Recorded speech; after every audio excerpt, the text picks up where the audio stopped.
Hello friends, welcome to study कर। मैं हूं आपका दोस्त प्रभाकर।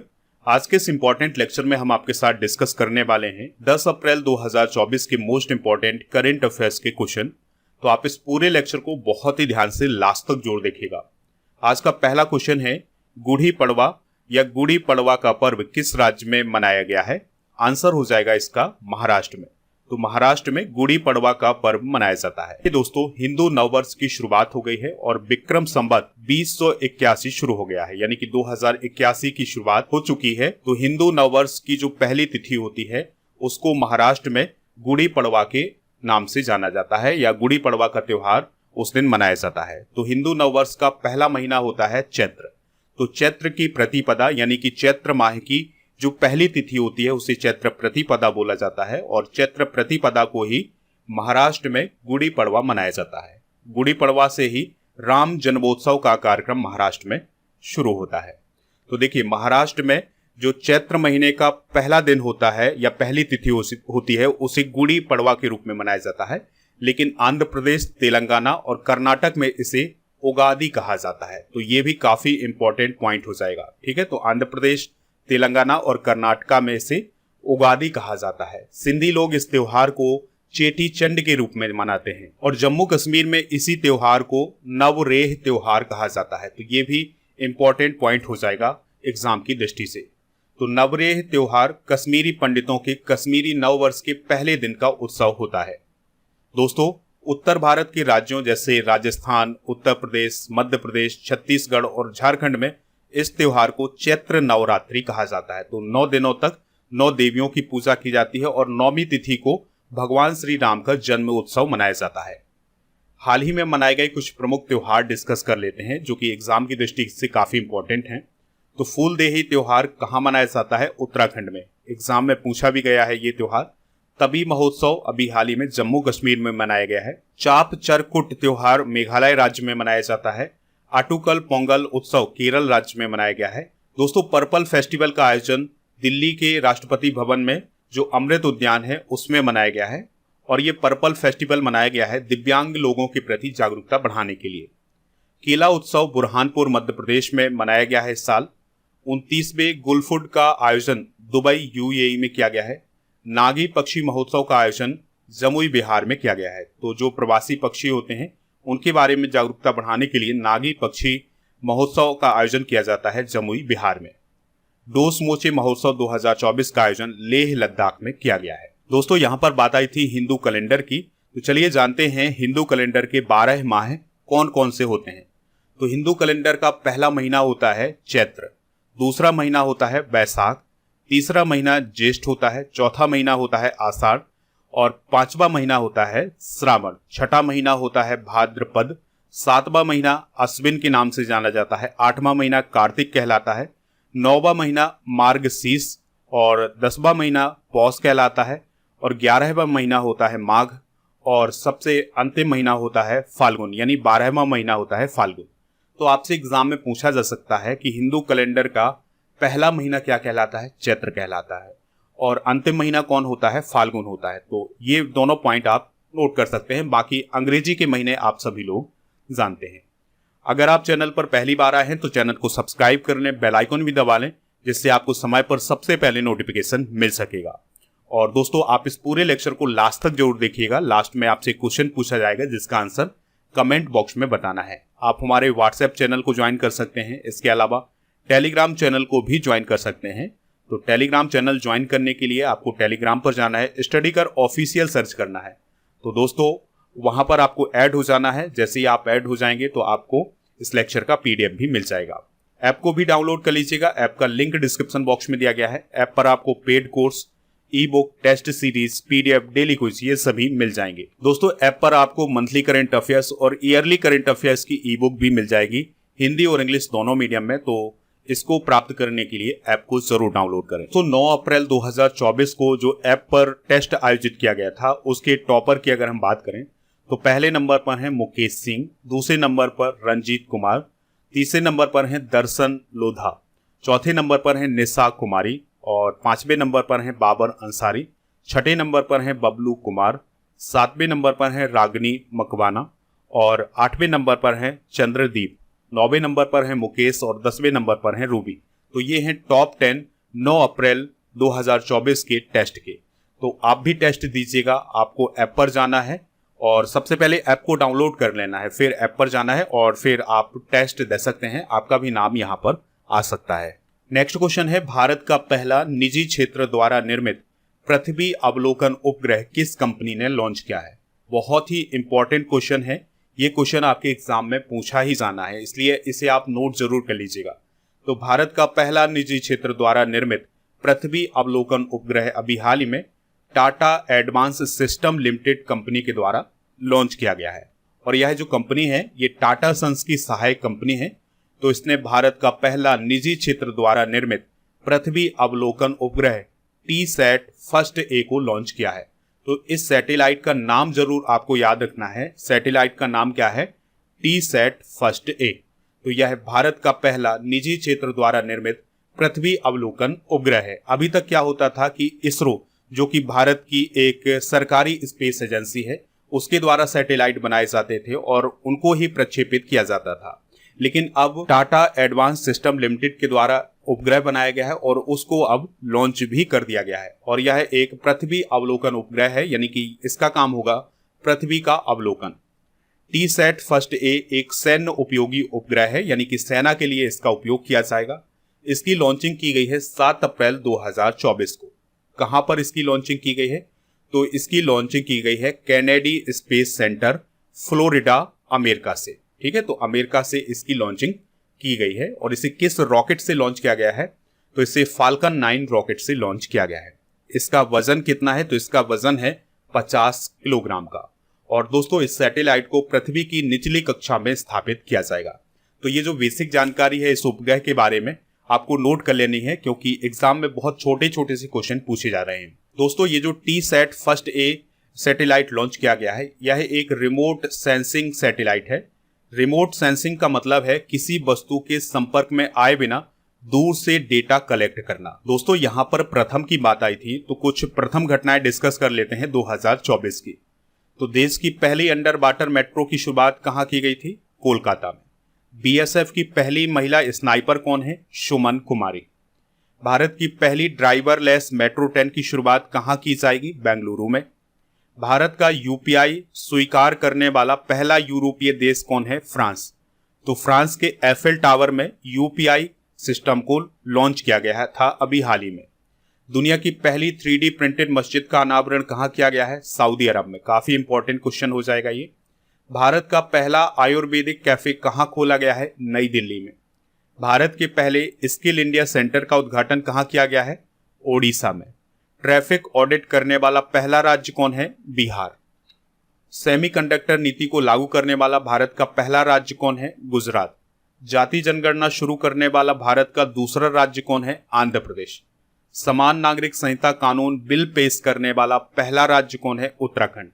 तो दोस्तों, बिल भी पेश हो गया है उत्तराखंड में, और ये जो यूसीसी था ये लागू भी हो गया है उत्तराखंड में। तो स्वतंत्रता के बाद यूसीसी लागू करने वाला भारत का पहला राज्य कौन है? उत्तराखंड। इसके अलावा आपको याद रखना है कि गोवा में भी यूसीसी लागू है, लेकिन गोवा की जो यूसीसी है वो पुर्तगालियों के द्वारा बनाई गई यूसीसी है। तो जो उत्तराखंड में यूसीसी लागू की गई है और जो गोवा में यूसीसी लागू है, इन दोनों में काफी डिफरेंस है। स्पेस में सबसे अधिक समय बिताने का रिकॉर्ड किसने बनाया है? ओलेग कोनोनेंको ने, जो कि रसिया के एस्ट्रोनॉट हैं। भारतीय सेना की पहली महिला सूबेदार कौन बनी है? प्रीति रजक, जो कि मध्य प्रदेश से रिलेटेड। नेक्स्ट क्वेश्चन है, 16वें वित्त आयोग के सदस्य के रूप में किसे नियुक्त किया गया है? काफी इंपॉर्टेंट क्वेश्चन है। तो मनोज पांडा अभी हाल ही में 16वें वित्त आयोग के सदस्य के रूप में नियुक्त किए गए हैं। तो प्रसिद्ध अर्थशास्त्री हैं मनोज पांडा, तो वो 16वें वित्त आयोग के सदस्य नियुक्त किए गए हैं। उन्होंने किसका स्थान लिया है? तो उन्होंने निरंजन राज्याध्यक्ष का स्थान लिया है।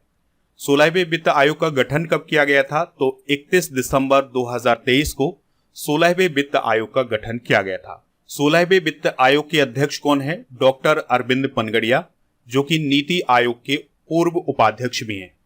नीति आयोग की बात आई है तो नीति आयोग की स्थापना कब हुई थी? 1 जनवरी 2015 को। नीति आयोग के चेयरमैन कौन होते हैं? तो प्राइम मिनिस्टर ऑफ इंडिया। तो वर्तमान में मोदी जी नीति आयोग के अध्यक्ष हैं।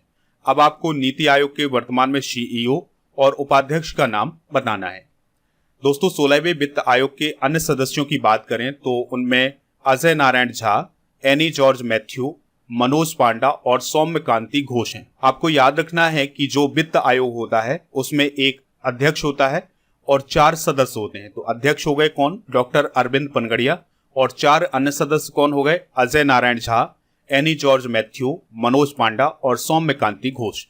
इससे पहले जो 15वां वित्त आयोग था उसके अध्यक्ष कौन थे? एनके सिंह। संविधान के अनुच्छेद 280(1) के तहत राष्ट्रपति के द्वारा वित्त आयोग का गठन किया जाता है। ये काफी इंपॉर्टेंट आर्टिकल है दोस्तों। आर्टिकल 280 में प्रावधान है कि राष्ट्रपति को हर 5 साल में या उसके पहले वित्त आयोग का गठन करना होगा। पहले वित्त आयोग का गठन कब हुआ था? 22 नवंबर 1951 को। और इसके पहले अध्यक्ष कौन थे? केसी नियोगी। ये इंपॉर्टेंट पॉइंट है, इसे आप नोट कर सकते हैं। हाल ही में की गई कुछ महत्वपूर्ण नियुक्तियां डिस्कस कर लेते हैं। तो श्रीनिवास पल्लिया या श्रीनी पल्लिया अभी हाल ही में विप्रो के नए सीईओ बने हैं। नजमी वजीरी दिल्ली वन संरक्षण समिति के प्रमुख बने हैं। सैफाली शरण पीआईबी की प्रधान महानिदेशक बनी है। पीआईबी मतलब प्रेस इंफॉर्मेशन ब्यूरो। तो इसकी प्रधान महानिदेशक कौन बनी है? सैफाली शरण। अतुल मेहरा को एक्सिस कैपिटल का एमडी और सीईओ बनाया गया है। अरविंद कपिल पूनावाला फिनकॉर्प के सीईओ बने हैं। विनय कुमार रूस में भारत के नए राजदूत बने हैं। ये काफी इंपॉर्टेंट नियुक्ति है। संजय नायर एसोचैम के नए अध्यक्ष बने हैं। राजीव सिंघल टाटा इंटरनेशनल के एमडी बने हैं। इसके अलावा संदीप जैन फिस्मी के अध्यक्ष बने हैं। तो ये सभी महत्वपूर्ण नियुक्तियां आप नोट कर लीजिएगा। नेक्स्ट क्वेश्चन है, भारत द्वारा अधिगृहित किया जाने वाला दूसरा इंटरनेशनल पोर्ट यानी अंतरराष्ट्रीय बंदरगाह कौन बना है? आंसर हो जाएगा सितवे बंदरगाह। तो म्यांमार देश का सितवे बंदरगाह भारत द्वारा अधिगृहित किया जाने वाला दूसरा अंतरराष्ट्रीय बंदरगाह बना है। दोस्तों सितवे बंदरगाह कलादान नदी पर स्थित है और ये म्यांमार के रखाइन प्रांत में स्थित है। और इस पोर्ट को अब इंडिया पोर्ट ग्लोबल लिमिटेड यानी IPGL के द्वारा संभाला जाएगा। ठीक है, तो ये पॉइंट आप नोट कर सकते हैं। दोस्तों अगर सितवे बंदरगाह भारत के द्वारा अधिगृहित किया जाने वाला दूसरा बंदरगाह है तो पहला बंदरगाह कौन है जिसे भारत के द्वारा अधिगृहित किया गया है? तो वो है ईरान का शाहिद बेहस्ती बंदरगाह चाबहार। इसे चाबहार पोर्ट के नाम से भी जाना जाता है। तो इस चाबहार पोर्ट को IPGL के द्वारा नियंत्रित किया जा रहा है। तो अब भारत के पास अंतरराष्ट्रीय लेवल पर 2 ऐसे बंदरगाह है जिसे भारत के द्वारा नियंत्रित किया गया है या उसे अधिगृहित किया गया है। म्यांमार के सितवे बंदरगाह के संचालन से मिजोरम और त्रिपुरा राज्यों को लाभ मिलने की संभावना है। तो यहाँ पर आप सितवे पोर्ट को देख सकते हैं। ये म्यांमार वाला इलाका है और ये है इंडिया। तो इसका फायदा मिजोरम और त्रिपुरा राज्यों को मिलने वाला है। सितवे बंदरगाह के डेवलपमेंट के लिए भारत सरकार के द्वारा म्यांमार को $500 मिलियन का अनुदान प्रदान किया गया है। ये भी काफी इंपॉर्टेंट पॉइंट है। बात आई है यहाँ पर म्यांमार की। तो म्यांमार भारत का पड़ोसी देश है। कैपिटल इसकी नैपीदा है। राष्ट्रपति हैं माइंटस्वे जो कि कार्यवाहक राष्ट्रपति हैं। आपको याद रखना है कि म्यांमार में सेना का शासन है और करेंसी क्या है? म्यांमार क्यात। अगर आपसे पूछा जाए कि भारत के वो कौन कौन से राज्य हैं जिनकी सीमा म्यांमार से लगती है तो 4 ऐसे राज्य हैं जिनकी सीमा म्यांमार से लगती है। उनमें पहला राज्य है अरुणाचल प्रदेश, दूसरा राज्य है नागालैंड, तीसरा राज्य है मणिपुर और चौथा राज्य है मिजोरम। तो 4 राज्यों की सीमा म्यांमार से लगती है। दोस्तों कुछ समय पहले भारत सरकार के द्वारा ये फैसला लिया गया है कि भारत और म्यांमार के बीच की जो सीमा है इस पर बाड़ लगाई जाएगी यानी इसको सील किया जाएगा। इसका कारण है कि म्यांमार की सीमा से जो घुसपैठिए अंदर आते हैं उनको रोकना। भारत और म्यांमार के बीच लगभग 1600 किलोमीटर का बॉर्डर है। इस पॉइंट को भी आप नोट कर सकते हैं। नेक्स्ट क्वेश्चन है, जिग नामक एक नई स्वर्ण समर्थित मुद्रा किस देश में शुरू की गई है? आंसर हो जाएगा जिम्बाब्वे। तो जिम्बाब्वे देश में अभी हाल ही में जिग नामक एक नई स्वर्ण समर्थित मुद्रा लॉन्च की गई है। तो स्वर्ण समर्थित मुद्रा का मतलब यह है कि इसकी कीमत सोने की कुछ निश्चित मात्रा के बराबर होगी। तो जिग को हम जिम्बाब्वे गोल्ड के नाम से भी जानते हैं। तो देखिए दोस्तों, जिम्बाब्वे में जो जिम्बाब्वे की करेंसी है उसकी कमी हो गई है। तो उस कमी को पूरा करने के लिए एक नई करेंसी शुरू की गई है जिसका नाम है जिग और इसको जिम्बाब्वे गोल्ड के नाम से भी जाना जाता है। जिग बैंक नोट ₹1 और ₹200 के बीच मूल्य वर्ग में आएंगे। अमेरिकी सिक्कों की कमी को दूर करने के लिए ये सिक्के पेश किए जाएंगे। जिम्बाब्वे की अगर हम बात करें तो कैपिटल इसकी हरारे है और यह अफ्रीका कॉन्टिनेंट में है। राष्ट्रपति हैं एमरसन मंगांगवा और यहाँ पर करेंसी चलती है जिम्बाब्वे गोल्ड, जिम्बाब्वे डॉलर और अमेरिकी डॉलर। तो ये सभी करेंसी यहाँ पर चलती है। जिम्बाब्वे की लोकेशन आप वर्ल्ड मैप में देख सकते हैं, ये है जिम्बाब्वे और ये है अफ्रीका कॉन्टिनेंट। कुछ इंपॉर्टेंट इंटरनेशनल करंट अफेयर्स भी रिवाइज कर लेते हैं। तो अगर आपसे पूछा जाए विश्व भविष्य ऊर्जा शिखर सम्मेलन का आयोजन किस देश में किया जाएगा? यूएई में किया जाएगा। रोमानिया ने दुनिया के सबसे शक्तिशाली लेजर का अभी हाल ही में अनावरण किया है। अगर आपसे पूछा जाए अब्दुल फतेह अल सीसी किस देश के तीसरी बार राष्ट्रपति बने हैं? आंसर हो जाएगा इजिप्ट यानी मिस्र के। और जर्मनी ने अभी हाल ही में कैनाबिस के पौधे को वैध किया है यानी लीगल बनाया है। कैनाबिस को हम दोस्तों गांजा बोलते हैं। तो गांजा का जो पौधा है वो जर्मनी में अब वैध हो चुका है।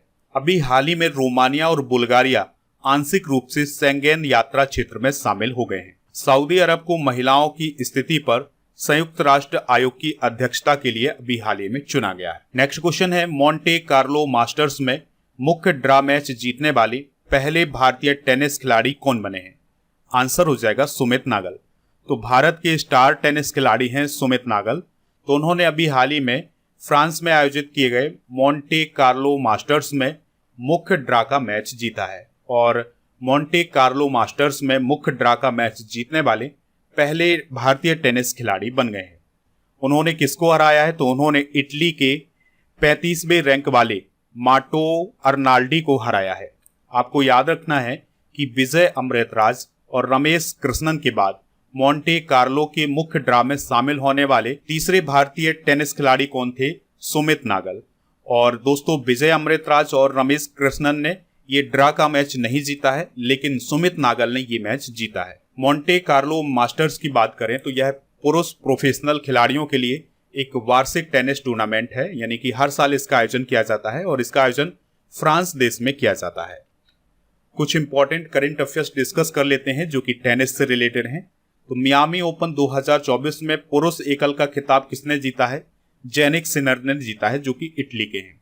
मियामी ओपन किस देश में आयोजित किया गया है? अमेरिका में। मियामी ओपन 2024 में महिला एकल का खिताब किसने जीता है? डेनियल कॉलिंस ने, जो कि अमेरिका की हैं। और चेन्नई ओपन 2024 में सिंगल्स का खिताब किसने जीता था? सुमित नागल ने।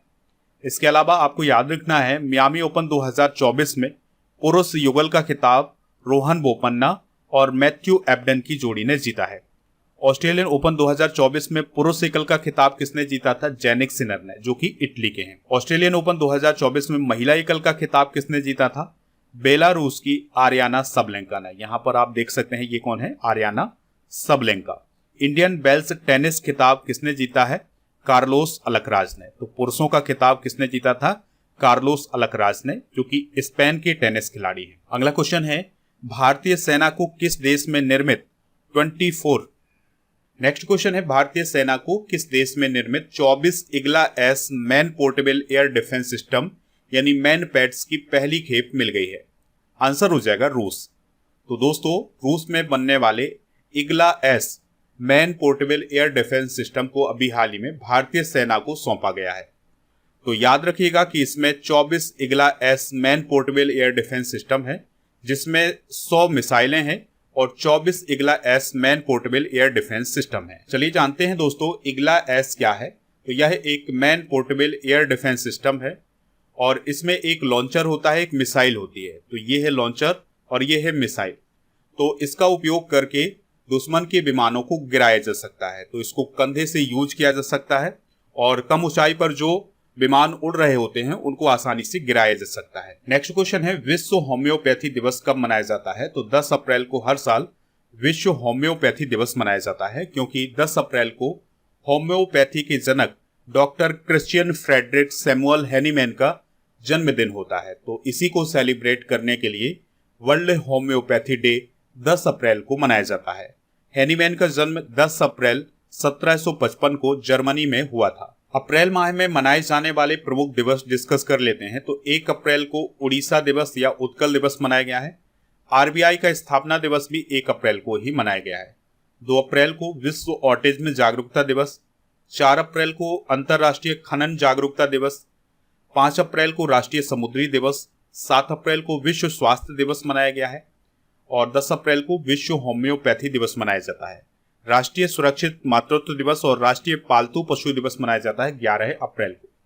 13 अप्रैल को जलियांवाला बाग नरसंहार दिवस मनाया जाता है और 17 अप्रैल को विश्व हीमोफीलिया दिवस मनाया जाता है। तो ये इंपॉर्टेंट डे है अप्रैल माह के।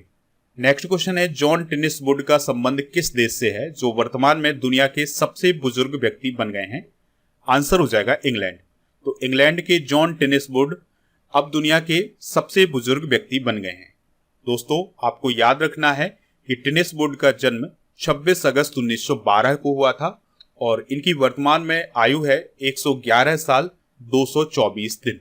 हाल ही में दुनिया के सबसे बुजुर्ग व्यक्ति जुआन विसेंट पेरेस मोरा का 114 साल की उम्र में निधन हुआ है। दोस्तों, महिलाओं की अगर हम बात करें तो सबसे अधिक उम्र का रिकॉर्ड है स्पेन की मारिया ब्रानयास मोरेरा के पास, जिनकी उम्र है 117 साल। तो अगर आपसे पूछा जाए दुनिया के सबसे ज्यादा उम्र की इंसान कौन है, तो वो है मारिया ब्रानयास मोरेरा। इनका संबंध किस देश से है? स्पेन से। नेक्स्ट क्वेश्चन है, भारत को पीछे छोड़ते हुए रूस से सबसे अधिक क्रूड ऑयल का आयात किस देश ने किया है? आंसर हो जाएगा चाइना। तो अभी हाल ही में वोल्टेक्सा के द्वारा एक रिपोर्ट जारी की गई है और इस रिपोर्ट में यह कहा गया है कि रूस से सबसे अधिक क्रूड ऑयल का आयात चाइना ने किया है और फिर उसके बाद भारत ने किया है। तो चाइना की अगर हम बात करें तो मार्च 2024 में चाइना ने समुद्र के रास्ते 1.82 मिलियन बैरल प्रतिदिन रूसी कच्चे तेल का आयात किया है, जबकि भारत ने 1.36 मिलियन बैरल प्रतिदिन आयात किया है। तो ये आंकड़े आप नोट कर सकते हैं। तो दोस्तों, ये थे आज के करंट अफेयर्स के क्वेश्चन। चलिए अब हम कल के करंट अफेयर्स के क्वेश्चन को एक बार रिवाइज कर लेते हैं। तुस्ती समुदाय के नरसंहार के 30 साल पूरे होने पर कुतुब मीनार पर किस देश का झंडा रोशन किया गया है? रवांडा। दक्षिण चीन सागर में किन देशों ने मिलकर के अपना पहला संयुक्त नौसैनिक अभ्यास शुरू किया है? America, Japan, Australia, Philippines. Miraj में बने सितार और तानपुरा को जीआई टैग प्रदान किया गया है। यह किस राज्य से रिलेटेड है? महाराष्ट्र। आई लीग प्रतियोगिता 2023-24 का खिताब किसने जीता है? Mohammedan sporting. वर्ल्ड 10 के बेंगलुरु रोड रनिंग प्रतियोगिता के 16वें संस्करण के लिए अंतरराष्ट्रीय इवेंट एम्बेसडर किसे नियुक्त किया गया है? वैलेरी एडम्स को। भारतीय तटरक्षक बल के जलीय केंद्र का उद्घाटन किस राज्य में किया गया है? तमिलनाडु में। किस युद्धाभ्यास के दौरान उन्नाव में आगरा लखनऊ एक्सप्रेस वे पर फाइटर विमानों का एयर शो आयोजित किया गया है? गगन शक्ति अभ्यास। भारत और किस देश के बीच व्यापार पर बातचीत शुरू हुई है? आंसर हो जाएगा पेरू। डिमेंशिया पर ब्रिटेन की शोध टीम में भारतीय मूल के किस विशेषज्ञ को शामिल किया गया है? डॉक्टर अश्विनी केशवन को। सीआरपीएफ वीरता दिवस कब मनाया जाता है? 9 अप्रैल को। दोस्तों, आज के जनरल नॉलेज के पिटारे में हम इंडियन कॉन्स्टिट्यूशन के कुछ प्रमुख आर्टिकल डिस्कस करने वाले हैं। तो आर्टिकल 1 में संघ का नाम और राज्य क्षेत्र का वर्णन किया गया है। अनुच्छेद 14 में कानून के समक्ष समानता का वर्णन है। अनुच्छेद 17 में अनटचेबिलिटी के उन्मूलन की बात की गई है। अनुच्छेद 21A में प्राथमिक शिक्षा का अधिकार बताया गया है। अनुच्छेद 40 में ग्राम पंचायतों के गठन की बात की गई है। इसके अलावा अनुच्छेद 51A में मौलिक कर्तव्य बताए गए हैं। अनुच्छेद 76 में भारत के महान्यायवादी का वर्णन किया गया है। अनुच्छेद 79 में संसद का प्रावधान है। 80 में राज्यसभा के गठन का प्रावधान है और 81 में लोकसभा का वर्णन है। तो ये कुछ प्रमुख आर्टिकल हैं, इन्हें आप नोट कर लीजिएगा। दोस्तों, कल के करंट अफेयर्स में आपसे पूछा गया था कि सीआरपीएफ का स्थापना दिवस कब मनाया जाता है? तो 27 जुलाई को सीआरपीएफ का स्थापना दिवस मनाया जाता है। तो लगभग सभी लोगों ने इसका आंसर 27 जुलाई बताया हुआ है। तो आज का क्वेश्चन है, सुमित नागल का संबंध किस खेल से है? तो इसका आंसर आप कमेंट बॉक्स में जरूर बताइएगा। हमें इंतजार रहेगा आपके आंसर।